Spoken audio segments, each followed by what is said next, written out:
time to be a hero.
Welcome to this week's edition of the Comic Hero Show. I'm your host, Victor Nunley, and I am the Comic Hero. As I've done before, in the past 3 episodes, I'm continuing to get to this week. It's my salute to higher education in Louisiana. And the college that I'm covering this week is Grambling State University in Grambling, Louisiana. And as you can see, I'm wearing a Grambling State Comic Hero tee. And to recap all the schools that I've covered so far, the first one that I did in the first week of this month was episode 66, where I covered ULM, the University of Louisiana Monroe.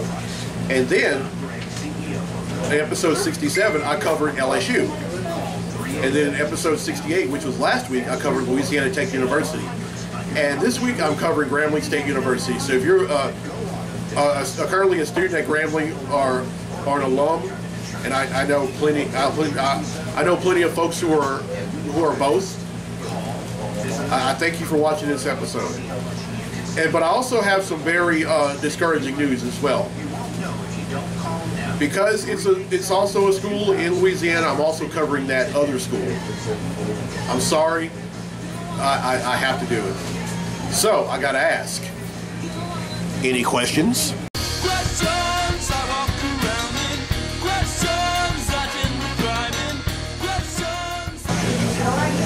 All right, this first question comes from Caleb Hansen from West Monroe, Louisiana.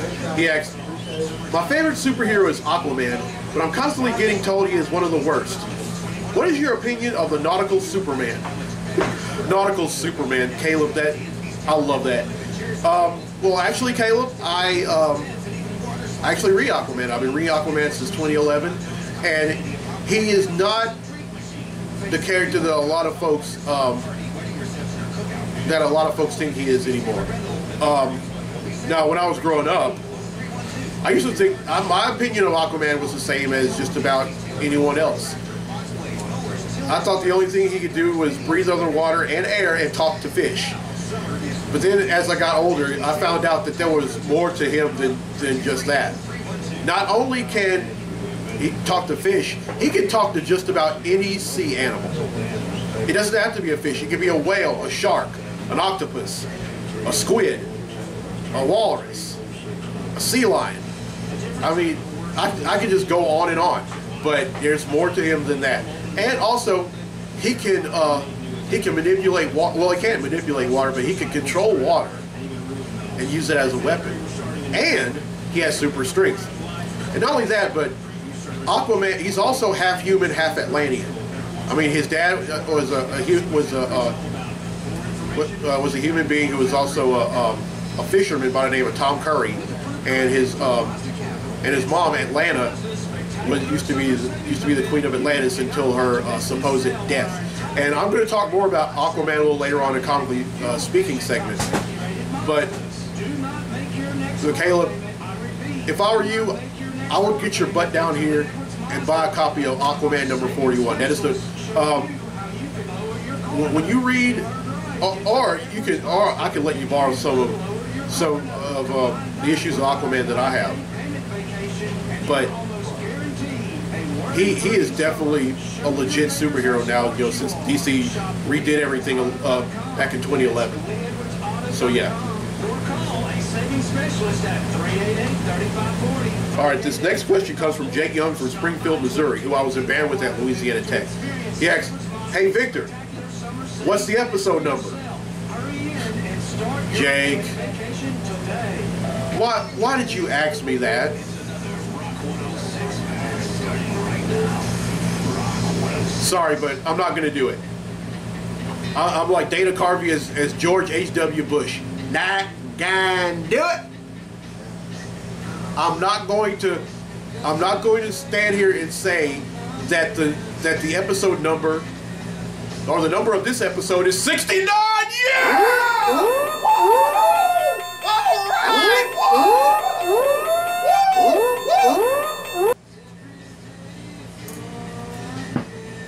All right, next question. This next question comes from Kayla Sheremy from Shreveport, Louisiana. She asks, "Who is Ant-Man?" Kayla, I am so glad you asked that, because now you're going to cause me to bring back a segment that I haven't done in a year. And the name of that segment is Comicology 101. So ladies and gentlemen, sit down, sharpen your pencils, get your notebooks out, because class is about to be in session.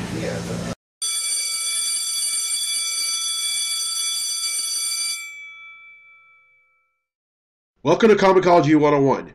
Today I'll be talking about the classic Marvel character and founding Avenger, Ant-Man.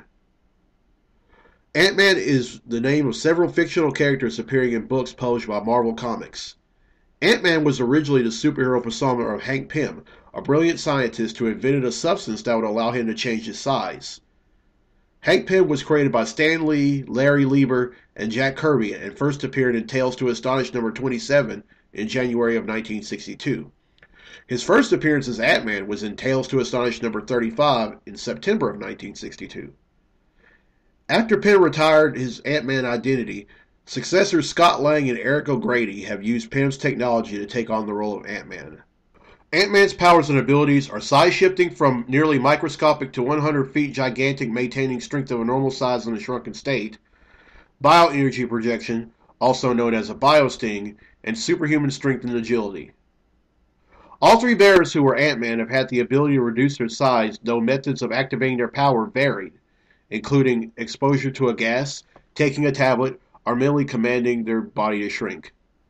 Hank Pym designed and wore a helmet which gave him the ability to communicate with ants through cybernetic interfaces that are built into the helmet. These interfaces have also been built into larger devices utilized by Lang and O'Grady. That's all for now. Next time, I'll touch base on the first Ant-Man, Dr. Hank Pym. Class dismissed.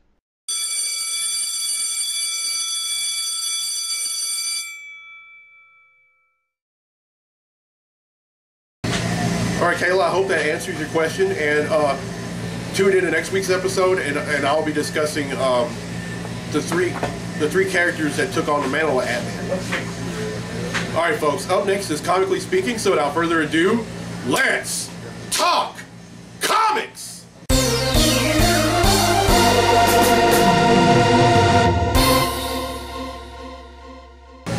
All right, as promised, I'm going to talk about Aquaman. I just got caught up with the book, and Aquaman is on a relentless search for his mother, Atlanta, after finding out that she didn't die after all. And she finds him, but let's just say that things didn't really turn out to be the family reunion he hoped it was. He had told her that he was Arthur Curry, and that he was alive, and his mom was saying, "Bull, you are not my son," because he and his father died in a boating accident. And she even fought him, and then some of her subjects from from the Sea Kingdom that they were from decided to find it too. And then she had listed these lava trolls, as they're called. Well, Aquaman beats them all. I mean, tears them from limb to limb, and then he ends up showing her the full magnitude of his powers. It showed that he could talk to all sea animals, and they all came to him. And then she thought, "Oh, you are my son. All right, go away." And she sent them back to, well, him and Mera and Dr. Shin back to Atlantis, that is. And this episode, and today there's going to be a new issue of Aquaman that's coming out, and I can tell you right now that's going to be one of the comic books I bought this week. All right, moving on. I'm currently getting caught up with Captain Marvel, and so far from what I read, Captain Marvel has done everything from save a dying alien race who was dying from what was revealed to be vibranium poisoning. And then Jason of Spartax, who happens to be the biological father of Star-Lord from Guardians of the Galaxy, wanted to, pretty much knew about the vibranium, and he wanted to destroy. He wanted to steal all the vibranium on the planet. Well, first let them die, then steal the vibranium from the planet. Well, Captain Marvel defeated just about anyone from Spartax that he sent after him, and then saved the alien race without destroying the planet. And then later on, she finds out that her cat Chewie isn't exactly a cat. She is actually an alien creature called Rocket Raccoon calls the Flarkin.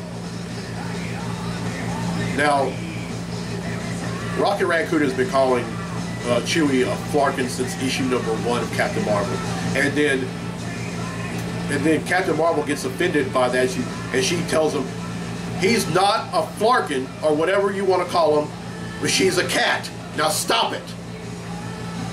But then when she ended up laying eggs and gave birth to like a little over, gazillions of kittens or Flarkin, she found out, okay, you are a Flarkin. Oh, and I have a confession to make. Now, remember when I told y'all a while back that when I gave my opinion on Avengers: Age of Ultron? Well, I wasn't being thoroughly honest. I'll have a confession to make. You see, I went to get something to eat right before the movie had started, and the next thing I know, right during the trailers, I nodded off, and I nodded off throughout a good chunk of the movie. And so this past weekend, I actually got a chance to see it again, and I did not fall asleep. I watched the whole thing, and it was amazing.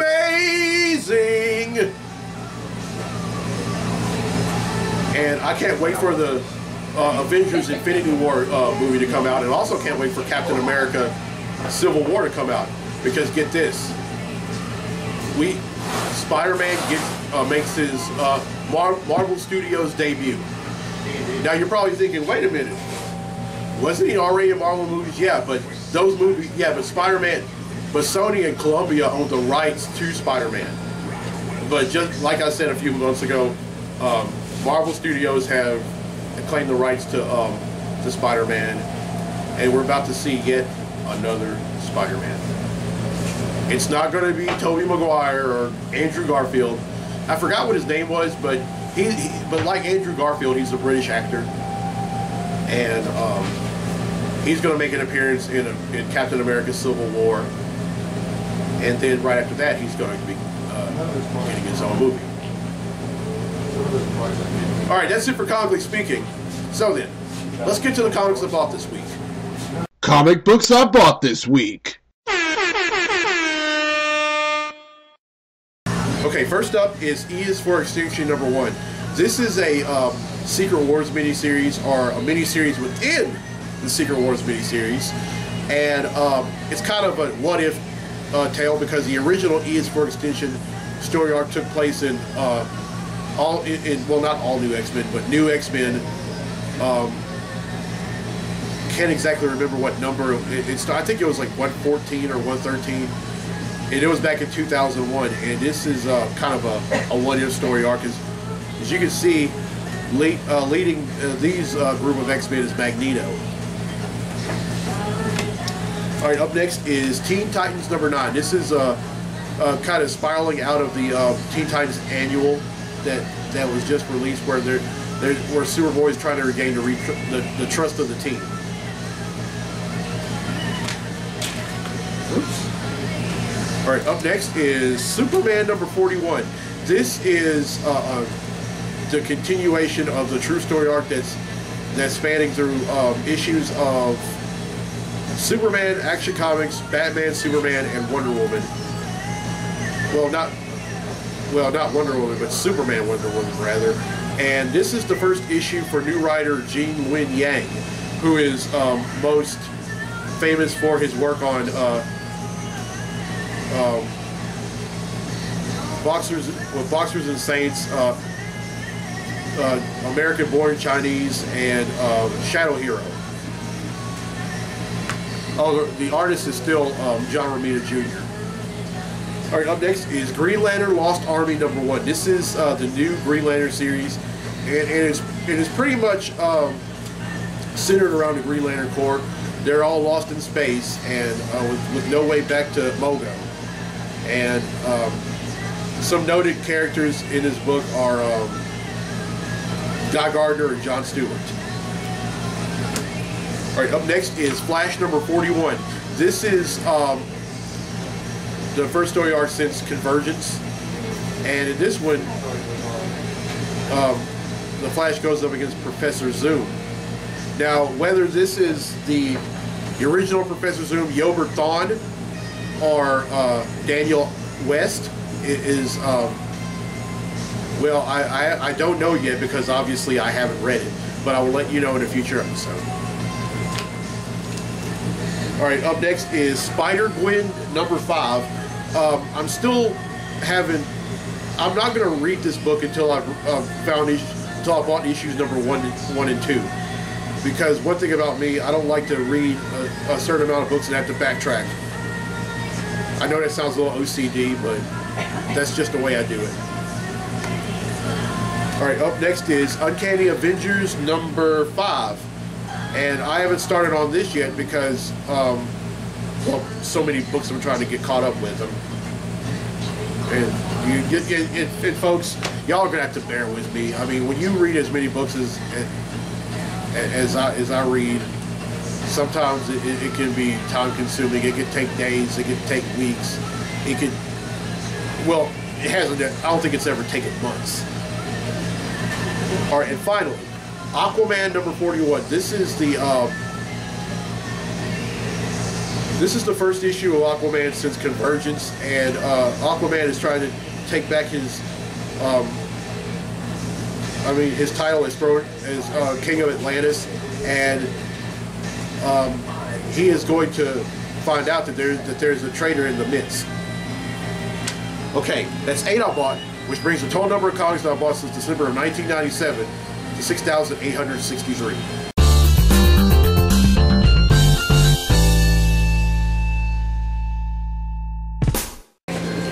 Well, I hope you enjoyed this week's episode. Again, I'm doing a summer-long theme, which is a salute to higher education in Louisiana. And this week's episode, I'm doing my salute for Grambling State University in Grambling, Louisiana.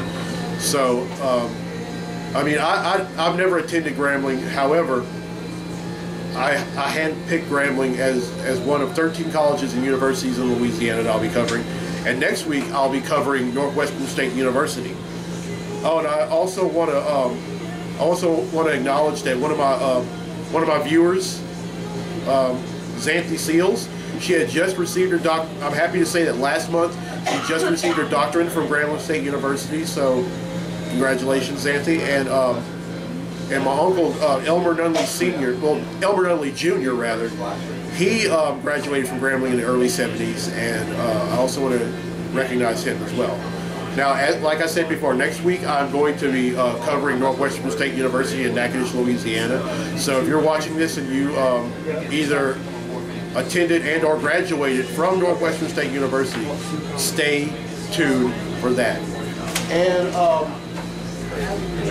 also, if you have any suggestions for the show or anything, or if you have any questions for the Any Questions segment, if you have any requests for DC versus Marvel, if you have any topics that you want me to talk about in the Comically Speaking segment, there's the contact information down there. Oh, and also, next week, I'm going to continue the Comicology 101 segment on Ant-Man. And next week I'll be talking about all three characters who have taken on the mantle of Ant-Man. And I'm doing this, well, because Kayla Sheremy had, she had asked who is Ant-Man. So I'm not just doing that for her, I'm also doing that for just about anyone else who doesn't know who Ant-Man is. And t-shirts. I made t-shirts for Clint and Renee, and I'm also going to be making one for Renee's granddaughter. And I've also made t-shirts for other people. Oh, and one more thing. I started the Comic Hero Wall of Fame. For those of you who don't know, I'm starting it. So if you, if I made a t-shirt for you, and you haven't sent a picture, go ahead and do that right now so I can get you up there. I have 4 people up there so far. It really should be 5, and Clint, I'll take responsibility for that. I printed out a picture for you, and I misplaced it. It's somewhere in my apartment. I'll look for it and I'll get that up as soon as possible. Oh, and the price for t-shirts for adults they're $12. For children they're $7. Now, if you want to buy the t-shirt for me to have it made, it's $10 in a blank tee for adults and $5 in a blank tee for children. And also well, that's it. I'm Victor Nunley. I'm the Comic Hero. I am going to go ahead and pay for these books, and I'll see you next week right back here at Clint's Comics. So until then, be safe, be blessed, be a hero, and go Tigers. Thanks for watching.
Welcome to this week's edition of the Comic Hero Show. I'm your host, Victor Nunley, and I am... Dang it. I need to put my phone down.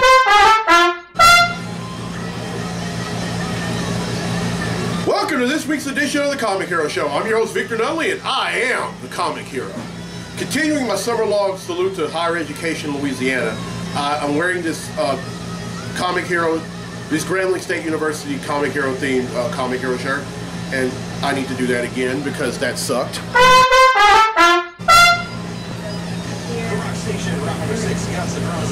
Welcome to this week's edition of the Comic Hero Show. I'm your host, Victor Nunley, and I am the Comic Hero. This, as I've said many times before, or many episodes before, and that's going to go in a blooper reel because that sucked too.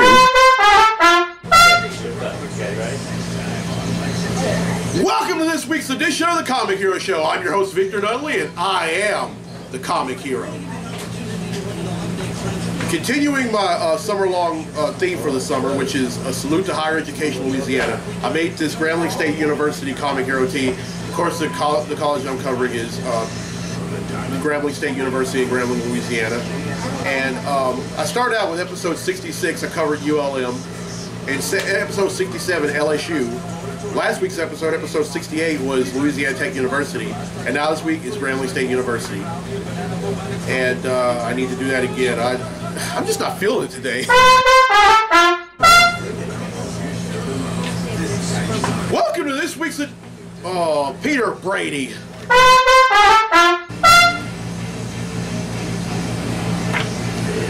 All right, up first is E is for Extinction #1. This is a Secret Wars miniseries, and it's I guess it kind of talks about like what kind of a what if E is for Extinction story arc.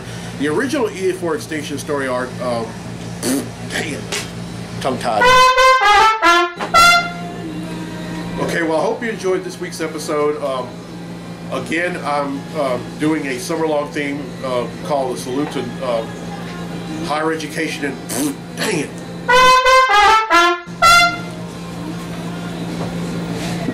Well, I hope you enjoyed this week's episode. Of course, I'm doing my summer-long theme of salute to blooper reel.